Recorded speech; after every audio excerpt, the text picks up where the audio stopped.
శంబాలా గురించి. యా అంటే అసలు ఏం నచ్చింది ఫస్ట్ నీకు శంబాలా అనగానే? ఇప్పుడు ఎన్నో సినిమాలు చేస్తున్నావు కదా, బట్ ఈరోజు దీనికి వచ్చిన బజ్ కానీ, దీనికి వచ్చిన రియాక్షన్ కానీ, ఎందుకంటే I should thank Dulquer, I should thank darling Prabhas. ఎందుకంటే ప్రభాస్ నిజంగా అది అడిగాడు, మనం అంటే మంచి అతను అందరినీ చాలా ఇదిగా చూసుకున్న ఇండస్ట్రీ అది ఒకటి ఉంది. ఎవ్రీబడి లైక్ దుల్కర్ అడగంగానే పాపం చేశాడు. అలాగే ఆది ఓపెనింగ్ అయితే ఆల్ సూపర్ స్టార్స్ వచ్చి వాడిని ఇనాగ్రేట్ చేశారు, ఆ రోజు వాడిని ఇంట్రడ్యూస్ చేశారు.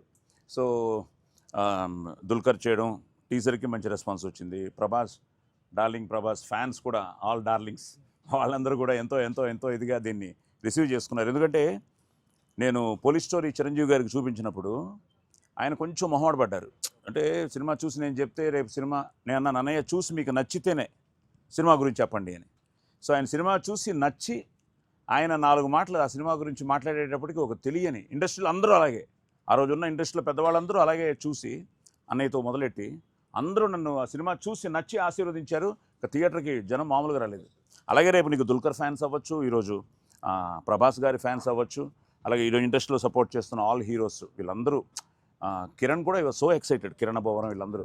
సో వీళ్ళందరూ రేపు సపోర్ట్ చేసినప్పుడు ఈ సినిమాలో సంథింగ్ ఏదో డిఫరెంట్గా ఉందన్న బజ్ ఒకటి వచ్చేసింది. అలాగే ఇప్పుడు వాళ్ళకి మార్కెటింగ్ సైడ్ కూడా they are doing very good.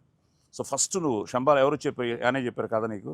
నాకు ఫస్ట్ రాజశేఖర్ గారు అప్రోచ్ అయ్యారు. అంటే ఫస్ట్ మేము అనుకుంది అంతే, ఇంకొక స్టోరీ అనుకున్నాం. బట్ మళ్ళీ ఆయన గ్యాప్ తీసుకొని యుగేందర్తో మళ్ళీ కూర్చొని ఇంకో స్క్రిప్ట్ ఆయన కొత్త ఆయన తీసుకురావడం. అండ్ యుగేందర్ వచ్చి చెప్పిన వెంటనే చాలా ఇంట్రెస్టింగ్ అనిపించింది. నువ్వు ఆల్రెడీ ఒక మంచి సినిమా చేసావు కదా. యా, సో తను వచ్చి నాకు కంప్లీట్గా చెప్పిన వెంటనే, అంటే ఇప్పుడుండే ఆడియన్స్కి కంటెంట్ని బాగా నమ్ముతున్నారు. అంటే ఫస్ట్ నుంచి లాస్ట్ వరకు ఎక్కడ అవేగా వెళ్ళకుండా, అంటే ప్రాపర్ ఒక స్క్రిప్ట్. ఇంత కూడా ఆ మాట అన్నాడు కాబట్టి అన్నెసరీగా సాంగ్స్ లేవు. So you went with the soul of the script. Yeah, so story total premises చాలా ఇంట్రెస్టింగ్ అనిపించింది.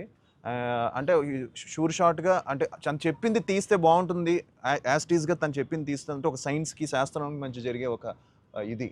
అండ్ ఒక విలేజ్, ఒక 1980s బ్యాక్డ్రాప్లో శంబాలా అనే ఒక ప్లేస్, ఆ ప్లేస్కి ఒక మెట్రాయిడ్ వచ్చి పడితే, ఉల్కా వచ్చి పడితే ఎలా విక్రమ్ అనే క్యారెక్టర్ అక్కడికి వెళ్తే అక్కడ ఆల్ క్యారెక్టర్స్, నా క్యారెక్టరే కాదు, ఐ ప్లే విక్రమ్ సైంటిస్ట్, అలా అర్చనా క్యారెక్టర్ కానీ, అలానే రవివర్మ, మధు, అందరు క్యారెక్టర్స్కి ఒక ప్రామినెన్స్ ఉంటుంది, ఇంపార్టెన్స్ ఉంటుంది. అంటే ఉత్తిన ఏదో క్యారెక్టర్ వచ్చి వెళ్ళినట్టు ఉండదు, అందరికీ ప్రాపర్ ఎండింగ్, ప్రాపర్ అందరికీ ఒక. సో వినగానే కాన్సెప్ట్ నచ్చింది. కాన్సెప్ట్ నచ్చిన తర్వాత రాజశేఖర్ గారు ఎలాగో ఇద్దరు ప్యాషనేట్గా వాళ్ళిద్దరు ఒక మంచి సినిమా తీయాలన్న దీంతో, ఐ థింక్ ఆది ఫిల్మ్స్లో కూడా ఇదే బడ్జెట్ వైజ్ కూడా కొంచెం బడ్జెట్ కూడా పెద్ద బడ్జెట్ అనిపిస్తుంది. So lot of graphics graphics ready అయిపోయాయి, ఇంకా అవుతూనే ఉన్నాయి బాబు, జరుగుతున్నాయి సార్. నాకు తెలిసి mostly 1 week I think will be done. Yeah, so అలా నాన్న. సో బేసిక్గా అంటే మనం చేసుకుంటూ వెళ్ళినప్పుడు ఫస్ట్ డేనే అర్థమైపోయింది. ఫస్ట్ డేనే మేము ఆర్ఎఫ్సీలో చేసాము.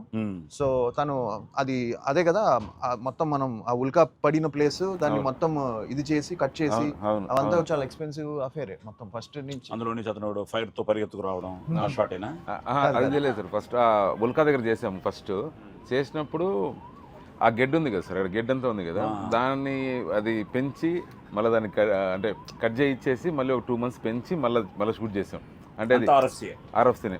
అంటే ఇంతవరకే రావాలి అది గడ్డి. అంటే ఎక్కువ పెరిగినా మనిషి కనపడ్డు, తక్కువ ఉందంటే లుక్ రాదు. అందుకని ఇంతవరకు ఈ హైట్ వరకు పెంచి మళ్ళీ దాన్ని బేస్ చేసుకుని షెడ్యూల్ చేసాం.